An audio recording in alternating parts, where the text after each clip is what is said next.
Hi, everybody. Welcome to week 2 of Coaching Your Truth. So what we're going to work about today is emotions in motion. We're talking about how our emotions affect our physicality, what they mean, what happens in us physically when it happens. And, we don't really need to get into the science because I know you guys really, science is interesting, but it doesn't really matter. We can talk about cortisol. We can talk about blood pressure. We can talk about the use of sugar and that type of thing, but that's not really our focus. Our focus today is handling emotions and picking up our messages of our emotions. So why do we have emotions? I mean, gosh, they get in the way, right? They totally get in the way. So one of the reasons we have emotions is in order to keep us on track and they are literally messages that let us know when we're going in the right direction or going in the wrong direction. But there's so many freaking messages, and we just, we get too many. And so we don't know what to pay attention to and what not to pay attention. And then here's the really fun thing. Folks who are sensitive, folks who can read temperature of the room, folks who feel how other people feel, folks who are naturally intuitive, get all of these emotional messages, and they're not necessarily meant for you. So then what do you do with it? There's no little note attached saying, oh, by the way, this thing you're feeling is not really your information, so don't worry about it, just ignore it. Yeah, how many people get that? I don't. It took me years and years of absolutely having emotional, gigantic roller coasters before I figured out there's no way one human being can feel that much in one day. I mean, really. Oh my gosh, high school, right? Well, maybe in high school you can. So before we really dive into emotions and the intro of emotions, I wanted to recap very quickly our exercises that we talked about last week, because they are also going to be useful this week. So I'm recapping them now. And we're going to do it backwards. The last one I gave you was breathing. Of course, everybody knows how to breathe. But do we? Do we know how to breathe? If you're into yoga, then yes. The answer is yes, you know how to breathe. You breathe deep into your pelvic floor. You support your back and diaphragm. You expand your chest. You allow the back of your body to expand. That is breathing. So if you're sitting down, we're going to practice taking a breath. And the breath is breathe in slowly through your nose all the way down to your pelvic floor. And as you breathe in, notice that you can expand your belly, expand your chest wide, and expand your breastbone up, and expand your back body out. Now you've probably finished breathing. Exhale slowly through your mouth, blowing like you're blowing out a candle. Yes, that is a calming breath. That's what it's like. You just do that. That's why when you're feeling really weird, you're going to go like that. That's a natural calming breath, blowing through your mouth like you're blowing out a candle. So again, we're going to practice that breath one more time. You're going to breathe in starting like you're heading to your pelvic floor. You're going to breathe and allow your lower belly to expand, your diaphragm to drop, your side body to expand, your back body to expand, and then your breastbone to rise. And then exhale like you're blowing out a candle. I know you feel better now. Just one breath would do it. And imagine doing 8 of those or 10 of those. And imagine doing that to the rhythm of counting in. So we're going to do a count breath. Do the same breath. I'm not going to tell you how to do it again because I've told you. In, wide, up is essentially it, to the count in of 6. So we'll begin. In, 2, 3, 4, 5, 6. Rest. 1. Exhale through your 4 times. Repeat of 4. There. We'll start again. In. 2, 3, 4, 5, 6. Hold. 1, 2. Exhale. 2, 3, 4. Now you know how to breathe.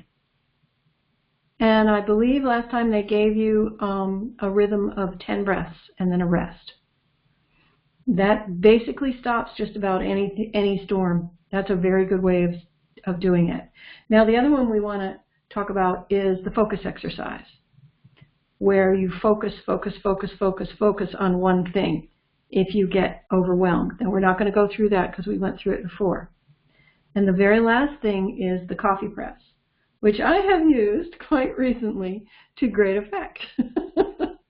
It really works if you just go, oh, you know, you're getting this, oh my goodness, oh my goodness, oh my goodness, I just need to chill. And you do the coffee press.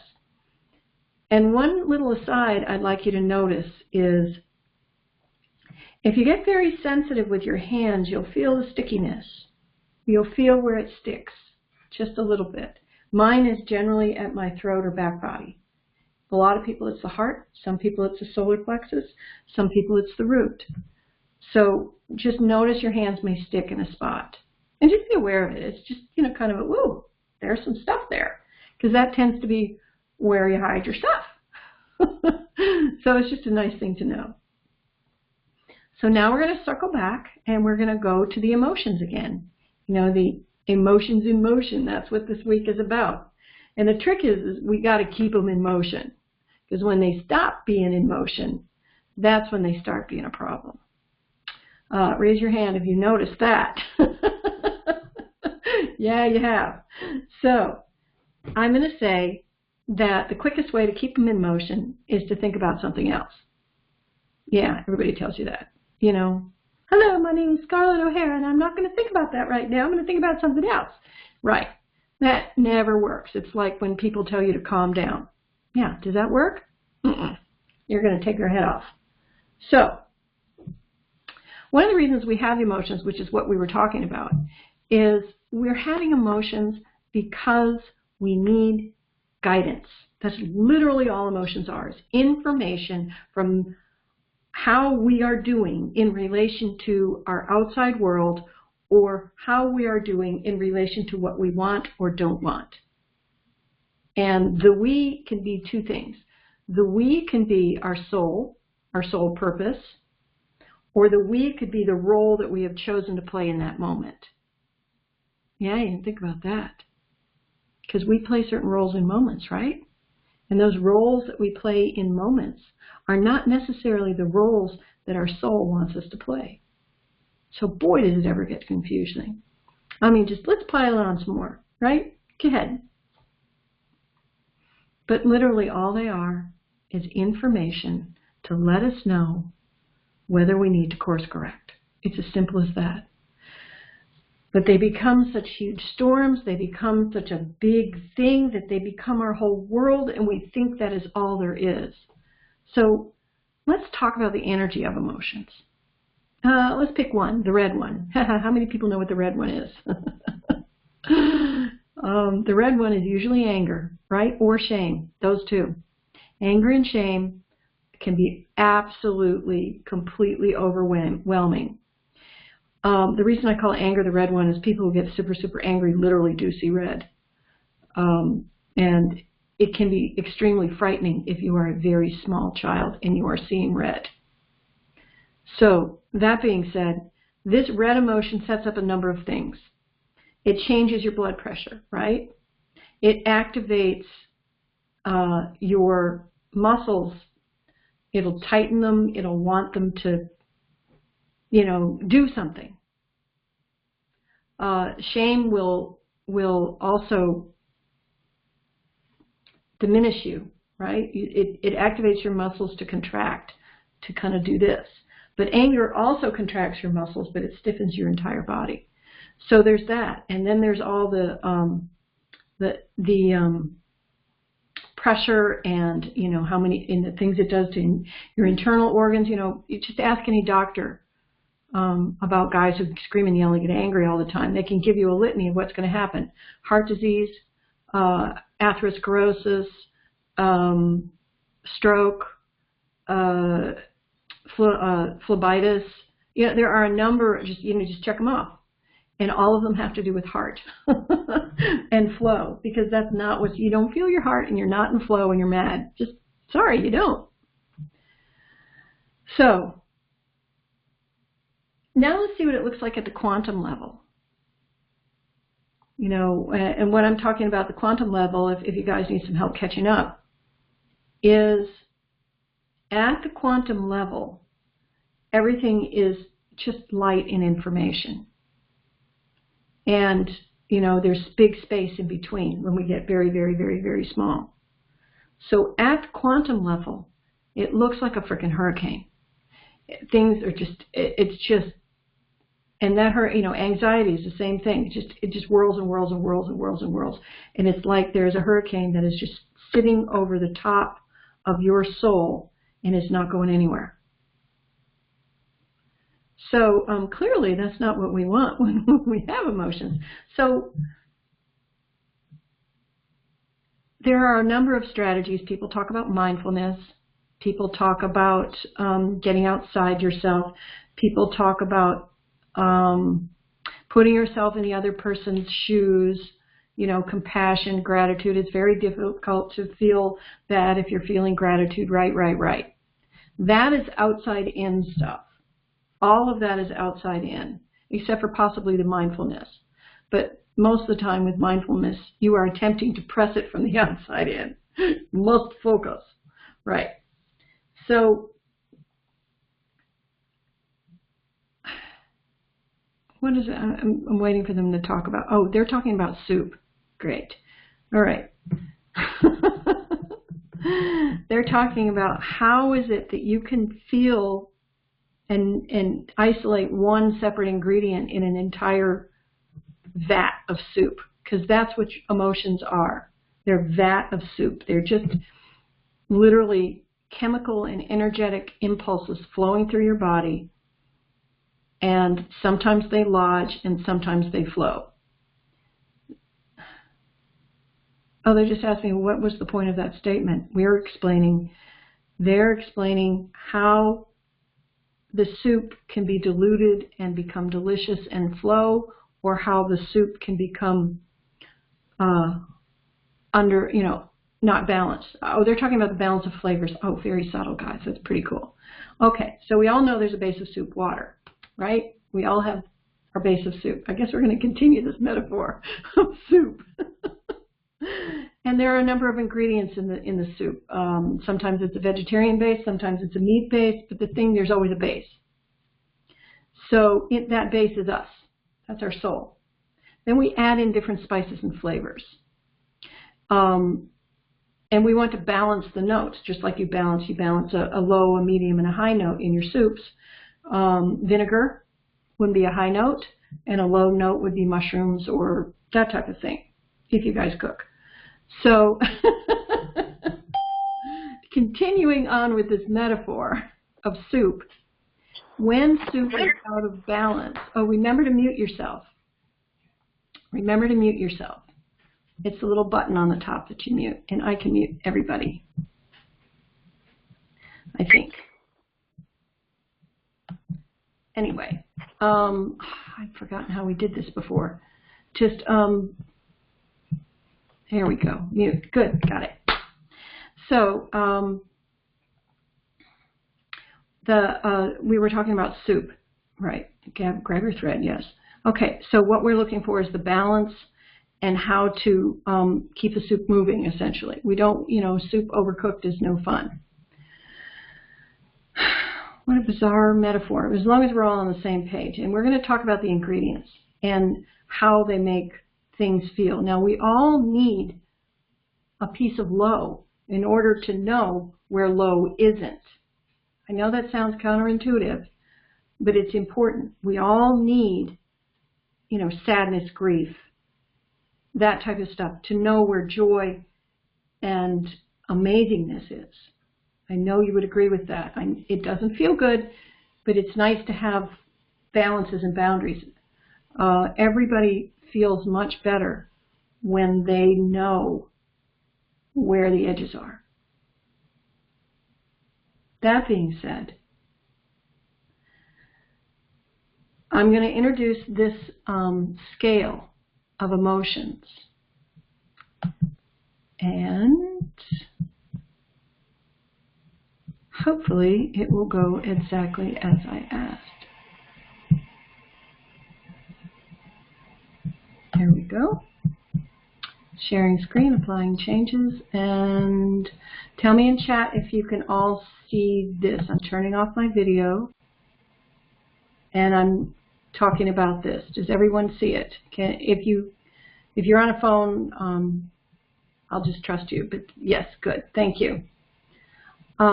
This scale, the emotional vibrational scale, is it's really interesting. I'm going to just take a minute for you guys to study it, but I'd like to start, and we're going to thank Stephen for this. And if you look in chat, there is a link you can click where you can have it on your own screen and look at it and keep it for you to look at. But I want to have you look over here at the attitude likely held. These are the messages. Oh no, not again. See, anger, rage, defiance, boredom, all this. And if we correlate this to Dr. Hawkins and his vibrations, because they did this in colors, and it's close enough, but it's better if they had done it in vibrations. Shame, and my guides say apathy is really the outcome of shame, where you stop caring. And helplessness is the emotion that is triggered by shame. And death is when you just get so tired of being shamed that you don't want to play anymore, i.e. so many of these young people who just don't want to play anymore. It's just horrible. But that is the energy of shame. Now we're going to go up to overwhelm. When we say I'm feeling overwhelmed, if you have too much, that's actually a result. Overwhelm is a result of having too many triggers. Trigger, trigger, trigger, trigger. Somebody's, crying wolf way too much inside. And you get to the point where you have to feel numb, or you'll go into the black hole of death. You don't want to play that anymore. So sometimes you become frozen. Like for me, if I have too many things I need to do, I tend to do none of them. That's not uncommon. So if you have too many things you need to do, or you feel too many things at once, focus on one thing and let all the other ones go. And this vibration, this energy of powerlessness, that is the purpose of it. When people are diminishing you and are berating you and making you feel guilt and shame, that's the point of it, to take away your power. They want your power gone. So if there's any questions, I've got the chat open. We can talk about it. If you've got a comment or question you'd like to share, that's fine. But the true energy, this attitude of when you feel this emotion starting, you're going to go, oh, crap, not again. My goodness, I can't take it. Now, how do we change these low vibrations? I'm going to refer to the David Hawkins, where it starts at 20 and goes to 30 and goes to 40 and goes to 50, and anger is right around 100. And unfortunately, most of the people you see in this world are at that level. They are working at this anger, guilt, fear, sadness, blame, remorse, depressed. You see that? Boredom. So many people are functioning in the negative range, in the low range. And this is the energy they're putting out, which is why, my dear friends, those of you who are extremely sensitive become, I don't know, infected? Is that a word? Infected by this energy around you?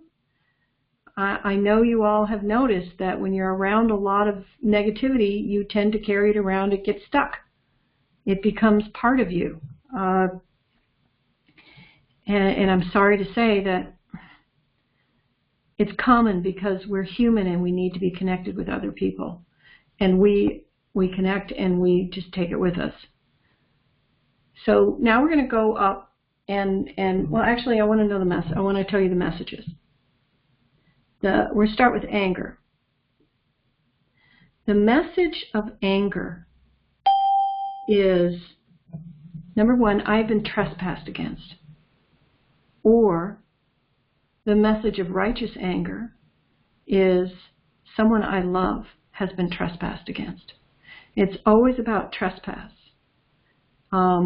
It may not seem like that, but that's it. You can be angry with yourself because you have trespassed against yourself. It's true, and you know what? We tend to never forgive ourselves for it either. You guys, we got to stop that. That's just not cool. It doesn't help at all to beat ourselves up. No. I mean, if the world beats us up enough, then why would we ever beat ourselves up? So what is the message of guilt? Guilt is actually designed by people who are bigger and stronger than us to control us. That's the message of guilt.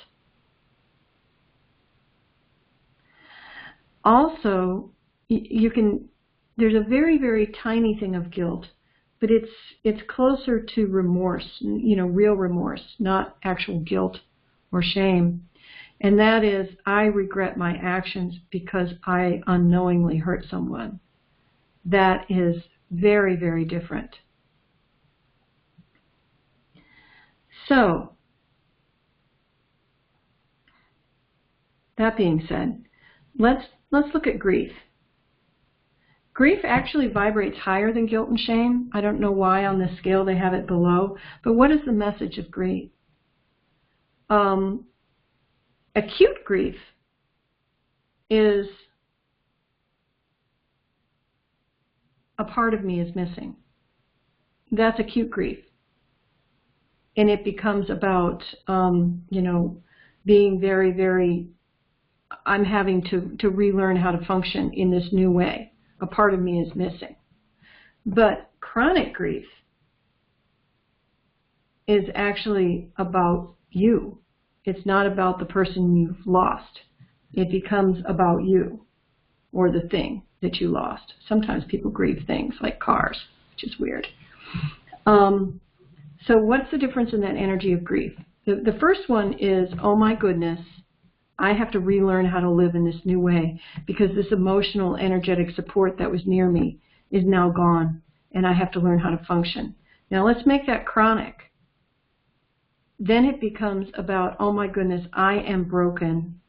I am not allowed to be happy because of I never learned how to act in a new way. You see, it's a totally different thing. So I wouldn't lump them together. Sadness and grief are the same but different. We all agree that fear is a low vibration, and it's a good thing. There's good fear, and then there's not so good fear. The not so good fear we're going to talk about first. The fear that is applied by our what if thing. That fear was also designed to control us, just like shame was. This application of fear. Remember your parents said, oh, this bad thing will happen if you do this and that type of stuff. That kind of baseless fear is is designed to control us. The messages of fear are, I am not enough. That's the message of fear. When it's real fear, and it's good fear, real fear and good fear, that is, oh my goodness, I better get a move on because I'm about to die. See, that's a totally different thing. And there are very few people on the planet that have felt that. And I'll bet very few of us on the call have this, oh my goodness, I'm about to die fear. I must do something very quickly, fight or flight. But this other fear, the am I enough fear, is used to control us. And we often apply it to control ourselves, to keep our vibrations low. And it's very sad. And we're going to learn not to do that again. So this is the energy of that. And when it gets stuck like this, actually it can get lodged in your body and become real physical pain. You know, we talked briefly about anger, but fear also does this. Grief also does this. Depression, I mean, there's even a commercial on TV, depression hurts. Yes, of course it hurts. It's stuck in your body and it hurts. Okay, so now we're going to go up to where my husband says the DIR level, the doing all right. Let's start with surprise. Surprise can shift both ways, as you well know. Sometimes surprise is really cool. Sometimes surprise is really bad. They're flipping it towards annoyance. But at least you're not bored anymore, are you guys? The message of surprise are two things. I haven't been paying attention, or these people can bother me. I let these people bother me, and this is not where I want to be. That's the message of surprise.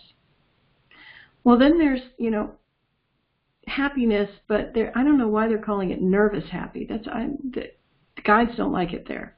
Guides want happy right there by satisfaction, the glee happy. And neutral acceptance goes below that. So this is interesting. I should have looked at this more before I took it. But it is a balanced thing. Neutral, if we could all hope to get to neutral, that would be amazing. Just to spend our day in neutral and not dip down into anger or guilt or fear or worry.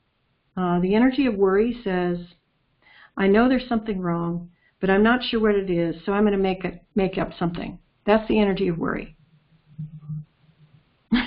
Really. I know there's something wrong. I'm not sure what it is, so I'm going to make it up.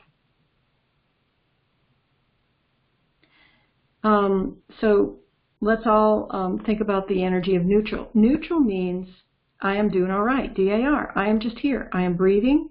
I am in this moment. And that's actually what people confuse for happiness. It is happiness. Neutrality is happiness. The self-esteem thing I don't understand because that's not an emotion. Duty obligation, that's pride. Pride goes below neutrality, actually. I apologize for that. So what is the message of pride? Pride is I belong and I am worthy of being praised. That's the message of pride. I belong and I am worthy of being praised. The message of satisfaction is my needs have been satisfied. I no longer need to search in this moment. That is a message of satisfaction. And satisfaction can be taken in a leap step all the way to serenity if you move into that I'm okay, I'm okay, I'm okay level. And this power strength discovery challenge, I'm just not sure what the point of that is, this right here. Okay, now we're going to move to Love. Appreciation is below love. Gratitude is below love. Empathy is below love. Cooperation, gratitude, and empathy are wound together. And the message of that, of course, we know. It feels really good. We're going in the right direction. And we are connected. That's the message. We are connected and helping the world around us. That's only the message of gratitude, appreciation, compassion, empathy, devotion, generosity. We are connected and helping and doing good in the world. The energy of love is not necessarily connection, as you well know, because you can all love one-sided.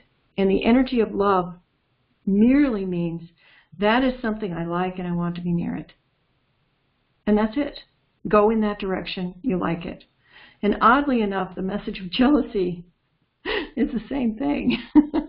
Go in that direction, you like it, but you don't think you deserve it, or you can't have it, or there's some way in the world that you're never going to have it. So that's the message of that. So I'm going to go ahead and let this go and move back into video sharing and let that go. There we go. Hopefully this is working. Come on, wake up. Good. Okay. So, I'm going to clean up my thing here. If you have any questions, I am very happy to discuss right now about, other messages you have, emotion you'd like to hear about. We only covered a few. I could pull them out. Helplessness, hopelessness. Helplessness means I believe that I'm unconnected to others, and in the near future I am not likely to be connected. That's the message of helplessness. The message of hopelessness is I know I am not connected, and the chances of my being connected to others are very slim. I have no power, and I am at the mercy of the world around me. That's the message of hopelessness. And finally, they said we should wrap this up and talk about something else that's not so miserable. A lower emotion that, a message, here we talked about jealousy, anger, frustration, our favorite one. The message of frustration is, I want this very badly. It's so, so near.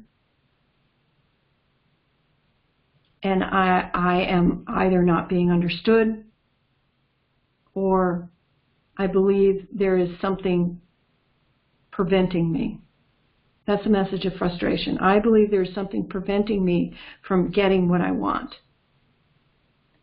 And it's real close. That's the level of frustration. It has to be very close. And so, like, for example, when you're fighting with somebody and they just don't get it, you get really frustrated because you can't figure out a way past that obstacle. That's the message of frustration. There's an obstacle. It's winning, and I don't like it. That's its message. And when that happens, the best thing to do is to retreat and figure out another way to be.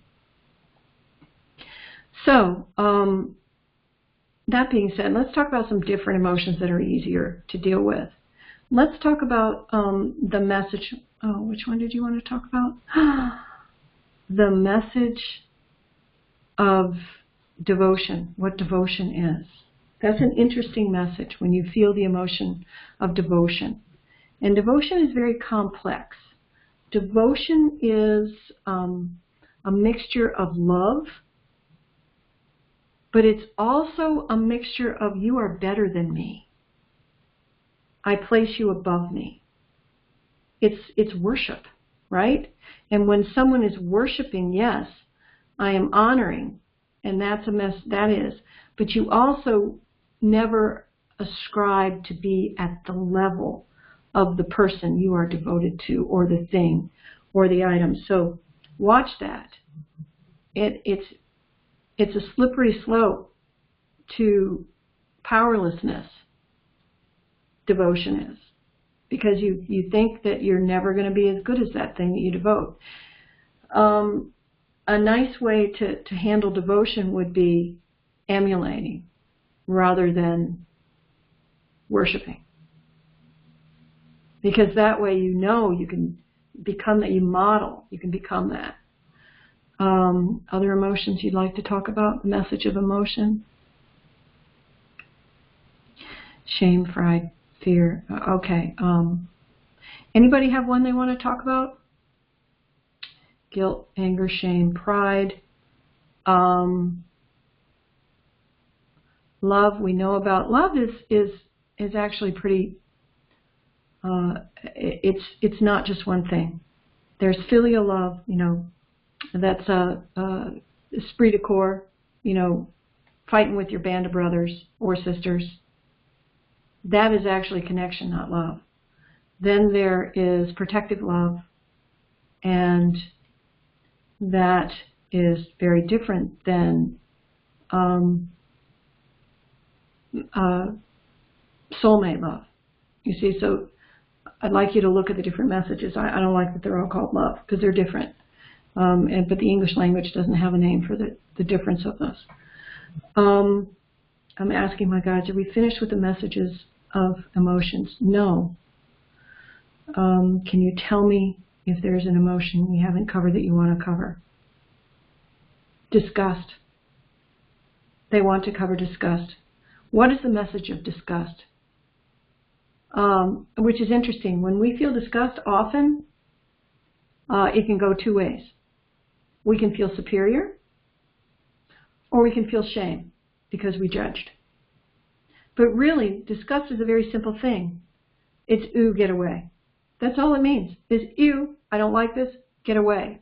It's not about judging, and it's not about shaming. It's not about anything. It's like, I don't want that. That's as simple, that's all it is. So when we feel disgust, we tend to get the judgy superiorness that adds to it. And that doesn't help us, and it doesn't help the disgust that we feel. Are we judgy and superior about a dirty bathroom? No, we just get disgusted and clean it, right? I mean, just that's the thing that the guides want to talk about, is we don't need to add to the world, more pain to the world. Goodness knows there's enough. There really is. So, they'd like to move on and talk about, oh gosh, they're going back to this. And okay, let's change it to a symphony. The vibrations of the different energy. We know what it feels like to feel the bubble of the high. We know what it feels like to feel the depths of the sink. But what do we know about switching them and changing them? Well, there's a really easy way, and some of you may not know, but you can know. You literally expose yourself to a different vibration. For example, we all know about cinema therapy, right? And this works very well with people who are sick, cancer. They talk about this. Laughter. Expose yourself to something funny. You're feeling crappy? Just start laughing at something, watch some cat videos on YouTube. I don't know. Just whatever it takes. Another thing, that if you're stuck in the house and you're feeling emotional in the house, change your exterior surroundings. That one works very well. If you are feeling at loose ends, reach out to somebody on the phone and have them talk to you, and you'll be able to focus a bit. There are a number of things, and that's what the guides are saying. It's like, when you feel this emotion, the quickest and easiest way is to not go, oh my gosh, I feel this emotion, I feel this emotion, I feel this emotion. It's to say, what other emotion can I feel? It's merely a message. Let's get this one moving. It's been around too long. We're not stuffing, we're not hiding, we're saying, what's next. Because this is merely a message, oh, I feel overwhelmed. That means I'm feeling helpless. I'm feeling like there's no way around it. So the quickest way to help myself is to cut down on the amount of stuff I have to do. Jettison like crazy. Oh, but I have to do it. Well, if you were dead, who would do it? That's my best question. If you were dead, who would do it? Nobody. Oh, okay, then just do one thing. All right? That works really well. I know it's kind of morbid, but it works. All right. Oh, they want to do another exercise. So one of the quickest ways to dump emotions is by grounding yourself. Because often when emotions get stuck, you tend to be disconnected from the earth. I have a number of ways to ground, but of course my favorite one, which some of you already know, is imagining an infinite cord, and an electrical cord will do, inside your abdomen. And allow this cord to drop through a trap door in your pelvis. Let it unfurl. Very good. Let it keep going and going and going. And if you can imagine it has a plug, and it has your special place to plug deep into the center of the earth. That's good. That's good. That helps take some of the pressure off. Another thing you can do with it is turn it into a vacuum cleaner or a drain of some kind and just push the excess emotion down. We're not going to go through that. We're going to go through another one that's much more interesting, and I call it the outside of the bubble game. For this one, I'd like everybody to, if they're on the phone, put it on speaker. If they're on the computer, close everything off and only focus on this, because we're going to do a meditation. So this meditation starts with an emotion. It's very difficult if you're not having a big emotion. So I'd like you to conjure a situation that's bothering you and feel the emotions of it. Just absolutely get involved in that. That's good. Worry and fear work really well with this one. Anxiety. This is a great anxiety game. So if you can have something that you worry about, that's great. Now, I want you to notice that this thing kind of has a texture or feeling to it. And then I'd like you to notice that it seems like it is covering you. I'd like you to notice it as a cloud covering you, because that's literally what it's like. The vibration circles you like a cloud, and it becomes the only thing you can see because it's around you. And if we could see it at the quantum level, like I said, it looks like a hurricane around you. So imagine that you can travel to the edge of the cloud. You can get in a little spaceship, you can be in a little person, and just travel sideways, just like you're in a wake. Travel sideways and get to the edge of the cloud. And just go right to the edge, right where you can touch it.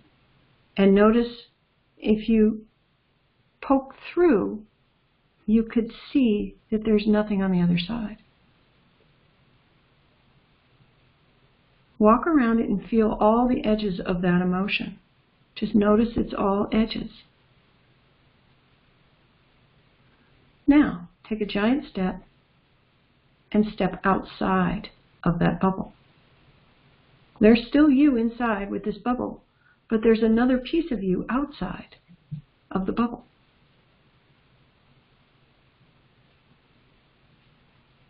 If the bubble got bigger, then you go farther away and go out of it there.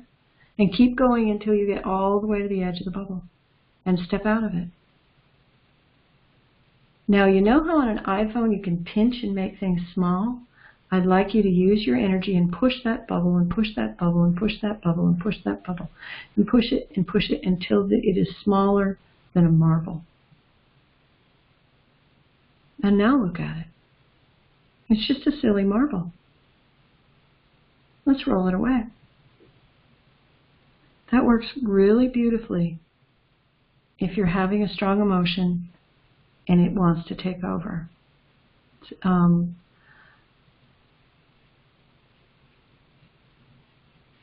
I will send an MP3 along with this recording of a guided meditation to do that. I will do that. And the guys just told me to do that.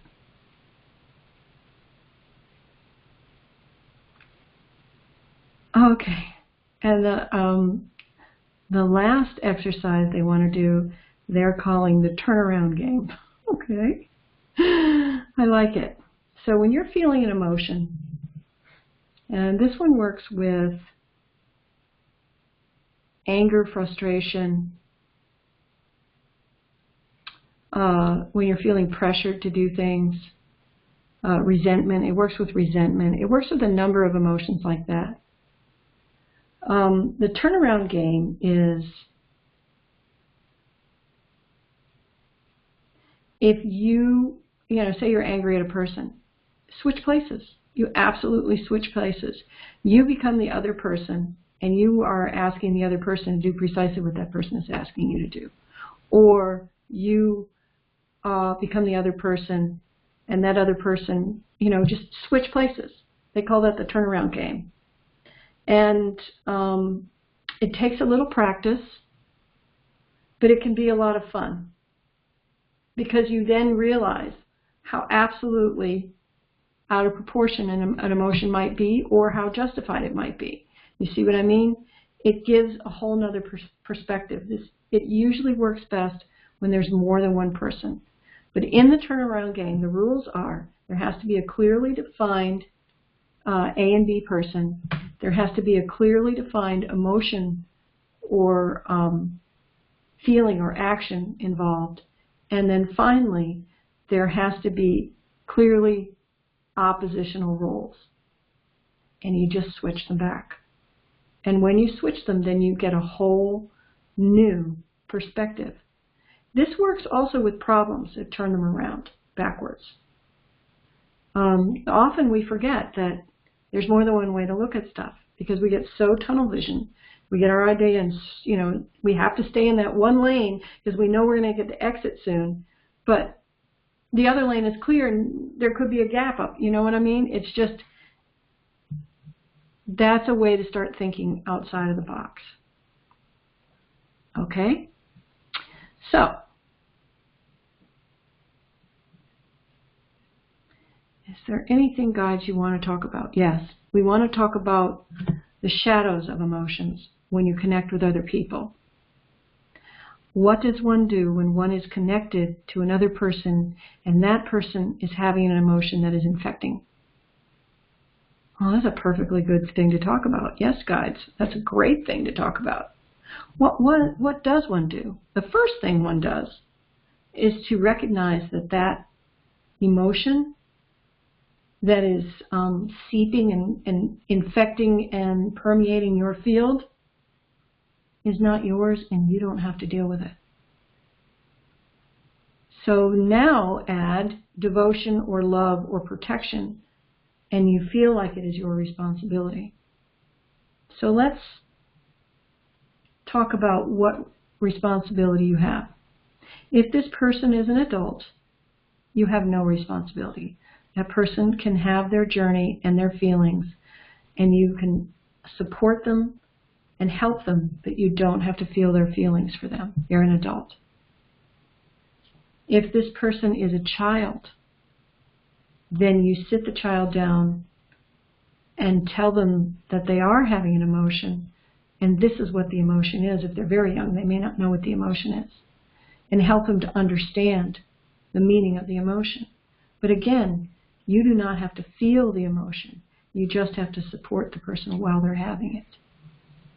Now, there's a third form of infection, they say. This third form of infection is one where one is randomly infected as one moves through the day. What I call the grocery store roller coaster, where you could be going around the corner, you feel perfectly fine, and then you walk past somebody or you move, and suddenly those peas are the most depressing thing you've ever seen in your life. How one deals with that is, do I know where it came from? You know, is there an origin that I can point my finger to? And if that answer is no, then it's usually not mine. Next question. If the answer is yes, you know, it's that person over there, then again you can say, no, that's not mine. The third one, if the emotion comes over you and it is yes, but it's not in this now moment, it's a past thing, then you can say, oh my goodness, that is something I didn't deal with, and you can choose whether you deal with it now or later. Guys are saying, well, that's easy to say. What does that look like? Choosing to deal with it now or later, if the choice is later, you revert back to your tools. You breathe, you relax, you do a number of what it takes, you change your situation, you do all the tools that they have asked you to do or told you to deal with it later when you are ready to deal with it. Or if you choose to deal with it in that moment, you can play the turnaround game. You can play a number of things to understand. And finally, they want to remind people that doing the same thing over and over again will not result in a different outcome. Ever. So if you are tilting at the windmill, and tilting at the windmill, and tilting at the windmill, it's going to come back and whack you every time. They're hoping that you can take a moment and step back and see that it is merely a windmill and to do something else about it. So they want to circle back again and talk about being infected by other people's emotions. They didn't finish that. Okay, so when you are infected by other people's emotions, the first thing to do is to acknowledge that the emotion is not yours. The second thing to do is to move it right on out. It's exactly the feeling of, oh my goodness, that's not meant for me. Hot potato, off it goes. I don't know if you ever played a hot potato when you were a kid, but just keep moving, keep it moving, keep it out. Thank you. Bye-bye. It's not mine. They said, oh, Sally has this thing where, and that's me, sorry. I have this thing where I'll ask, is this something for somebody? Is this a message for somebody else, or a message for me, or a message that I'm to ignore? That's also a question you can ask. Because remember, those are messages. So if you suddenly feel afraid, then obviously you have to check, oh, is this for me? That type of thing. But if you suddenly feel depressed and you know that you're perfectly happy, then clearly you know that's not for you. I hope we made that clear. If there are any questions, this is definitely the time.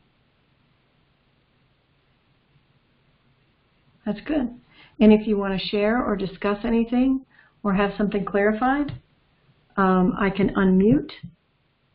I believe I used to know how to do that. I can unmute everybody if they want it.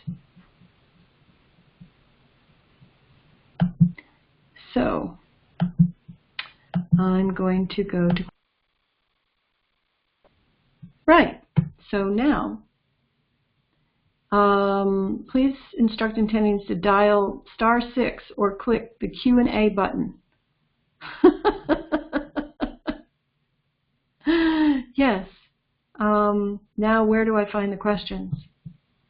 I have one pending question. Where do I find them, Maggie? Do you know? Please ask the question. I believe you're unmuted. If you are not unmuted, let's see. I wish I knew how to use this silly thing.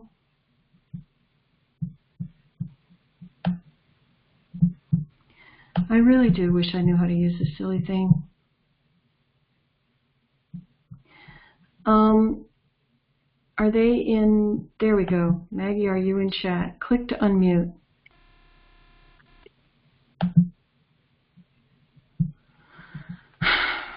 My goodness. This is very embarrassing and very sad. No attendees. Okay. I don't know how to do this. Can you answer it? Can you ask it in chat, please? Then I'll be able to see it, because I don't know how this works.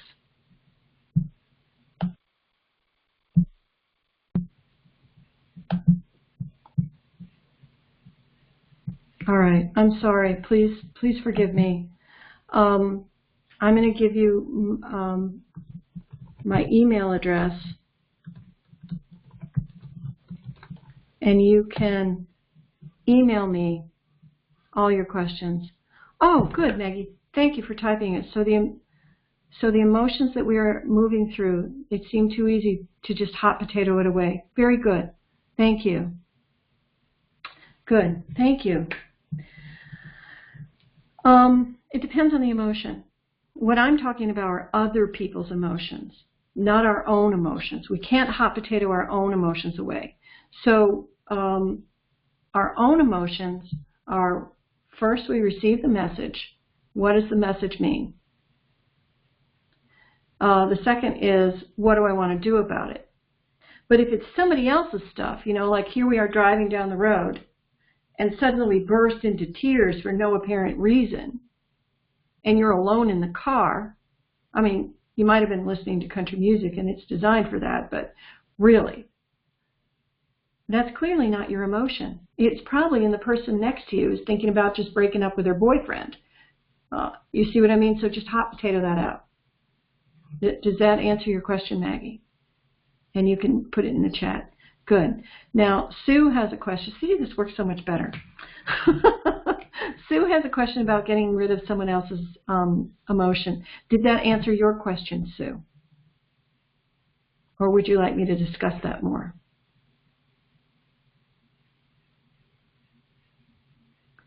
I will for Sue, because she may not be able to answer right now. Okay.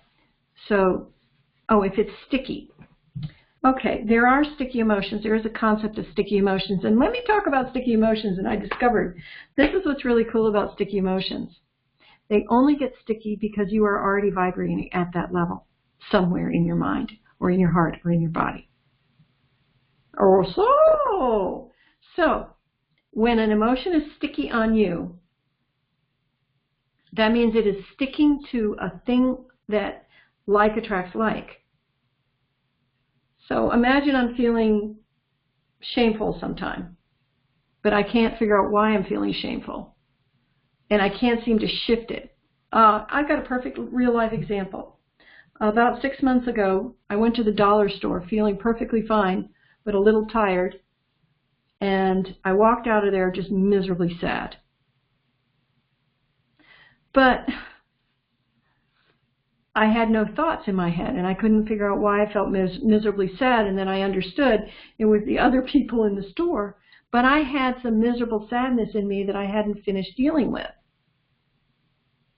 So if I notice a sticky emotion, that is a thank you, universe, for reminding me that I have stuff that I can attend to. Does that answer your question? That's good. Any other questions? Marco, you had a question? Can you ask it in chat, please? Because I'm clearly not adept enough to handle this program. I think that's funny, but true. Okay. Well, if there aren't any more questions, I am going to do a recap on our I'm going to do a recap on our exercises. Okay? The first exercise is the grounding. And when we ground, we imagine the cord going through our body and attaching to the earth. And here is a really cool thing. If you do it standing up, you'll feel yourself rock back a little bit. A good indicator that you need grounding is you start feeling a little frazzled, a little, a little buffeted by the world. You're feeling too many emotions. That's one of them. That's a really good indicator that you need grounding. Another indicator that you need grounding is that things keep, flipping. Your poop, poop, there goes an emotion, there's an emotion, it's like you feel like you're getting beat up. That's another sign that you need grounding. And a third sign that you need grounding is you just can't seem to get connected to where you are. Things just aren't flowing properly. That's a third sign you need grounding. Guides just said there's 4 more signs, but we don't need to go over them today. If you want me to, go ahead and ask in chat. But the big signs of that are those are the main things why you need grounding, that you notice you need grounding.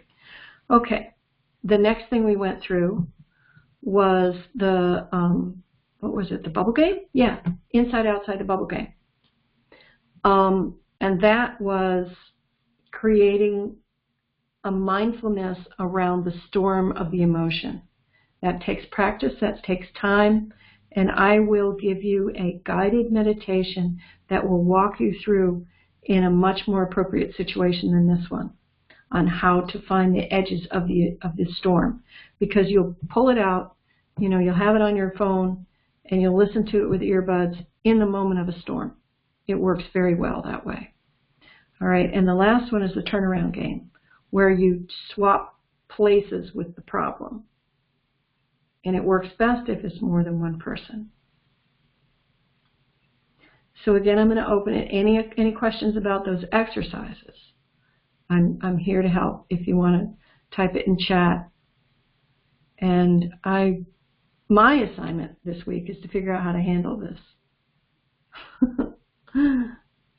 Okay.